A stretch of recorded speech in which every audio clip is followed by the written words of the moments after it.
Dans ce laboratoire de San Francisco, aucune ferme et aucun abattoir en vue.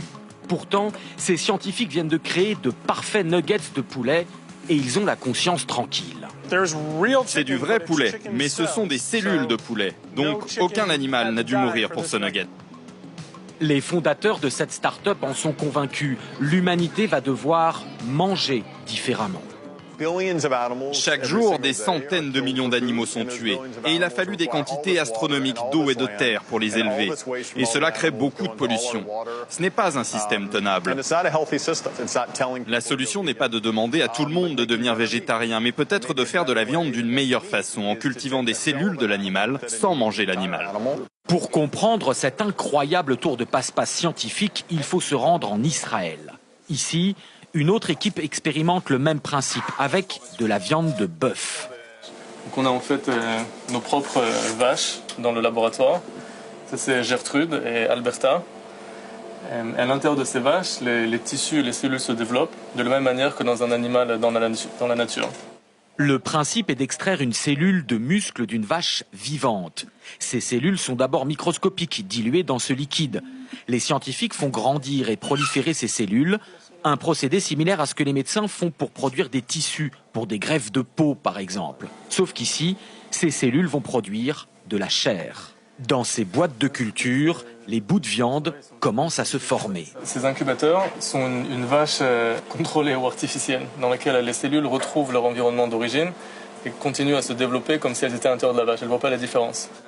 Ce steak de culture est encore en phase de test, mais ce chef israélien qui s'entraîne dans le laboratoire est convaincu.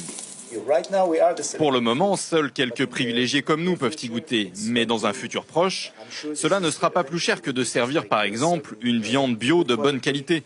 Et pour protéger la nature, c'est la bonne solution. Aujourd'hui, l'élevage, notamment bovin, cause plus de pollution et d'effets de serre que l'ensemble du trafic automobile mondial. Et avec une population de 10 milliards d'humains à nourrir d'ici 2050, il faudra évoluer. La viande de laboratoire est une vraie solution, mais est-elle sans risque pour la consommation? Oui, selon ce professeur d'université. Dans un yaourt aux fraises, par exemple, vous avez des saveurs artificielles qui sont ajoutées. Ici, dans le cas de cette viande, ce n'est pas artificiel. Vous n'essayez pas d'imiter, mais de créer une réplique exacte de la structure cellulaire de la viande d'origine. Du côté des producteurs traditionnels, c'est un autre discours. Cet éleveur du Texas est furieux qu'on puisse un jour appeler cette nourriture de la viande. Ce sont des cellules cultivées en laboratoire de manière artificielle. Ce n'est pas un morceau de viande issu d'un animal élevé en plein air. Ce n'est pas cela. Après, s'ils veulent appeler ça cellules de viande bovine de laboratoire, libre à eux.